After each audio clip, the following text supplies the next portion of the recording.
There's no feeling more intense than starting over.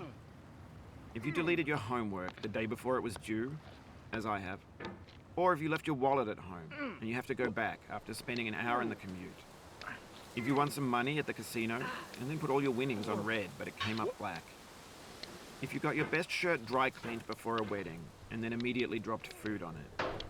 If you won an argument with a friend and then later discovered that they just returned to their original view. Starting over is harder than starting up.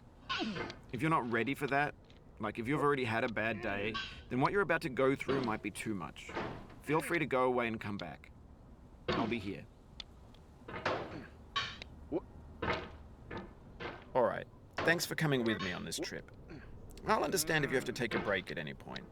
Just find a safe place to stop and quit the game. Don't worry, I'll save your progress, always. Even your mistakes. This game is a homage to a free game that came out in 2002, titled Sexy Hiking. The author of that game was Jazuo, a mysterious Czech designer who was known at the time as the father of B games. And B games are rough assemblages of found objects. Designers slap them together very quickly and freely, and they're often too rough and unfriendly to gain much of a following. They're built more for the joy of building them than as polished products. In a certain way, Sexy Hiking is the perfect embodiment of a B game. It's built almost entirely out of found and recycled parts, and it's one of the most unusual and unfriendly games of its time.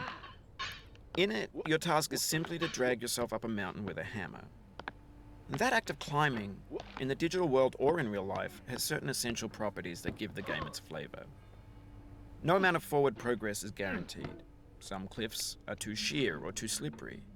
And the player is constantly, unremittingly in danger of falling and losing everything. Anyway, when you start Sexy Hiking, you're standing next to this dead tree that blocks the way to the entire rest of the game. It might take you an hour to get over that tree. A lot of people never got past it. You prod and you poke at it, exploring the limits of your reach and your strength, trying to find a way up and over. And there's a sense of truth in that lack of compromise. Most obstacles in video game worlds are fake. You can be completely confident in your ability to get through them once you have the correct method or the correct equipment or just by spending enough time. In that sense, every pixelated obstacle in Sexy Hiking is real.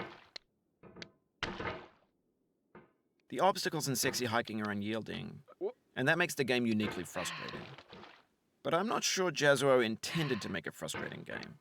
The frustration is just essential to the act of climbing, and it's authentic to the process of building a game about climbing. A funny thing happened to me as I was building this mountain. I'd have an idea for a new obstacle, and I'd build it, test it, and it would usually turn out to be unreasonably hard. But I couldn't bring myself to make it easier. It already felt like my inability to get past the new obstacle was my fault as a player rather than as a builder.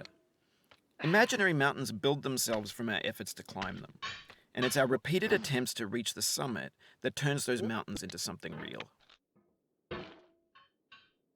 When you're building a video game world, you're building with ideas, and that can be like working with quickset cement. You mold your ideas into a certain shape that can be played with, and in the process of playing with them, they begin to harden and set until they're immutable, like rock. And at that point, you can't change the world. Not without breaking it into pieces and starting fresh with new ideas. For years now, people have been predicting that games would soon be made out of prefabricated objects, bought in a store and assembled into a world. And for the most part, that hasn't happened, because the objects in the stores are trash. I don't mean they look bad or that they're badly made, although a lot of them are. I mean they're trash in the way that food becomes trash as soon as you put it in the sink. Things are made to be consumed and used in a certain context, and once the moment is gone, they transform into garbage. In the context of technology, those moments pass by in seconds. Over time, we've poured more and more refuse into this vast digital landfill that we call the internet. It now vastly outnumbers and outweighs the things that are fresh and untainted and unused. When everything around us is cultural trash, trash becomes the new medium, the lingua franca of the digital age. And you can build culture out of trash, but only trash culture. B games, B movies, B music, B philosophy.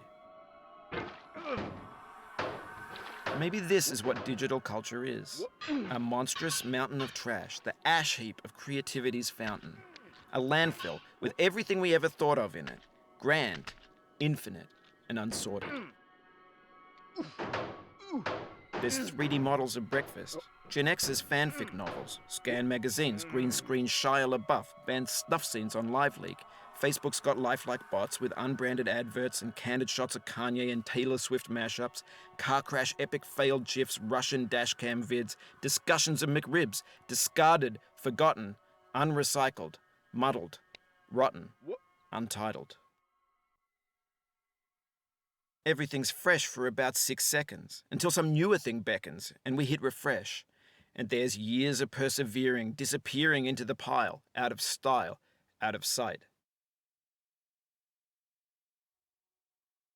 In this context, it's tempting to make friendly content that's gentle, that lets you churn through it but not earn it.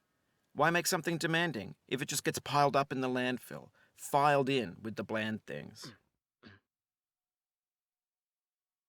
When games were new, they wanted a lot from you.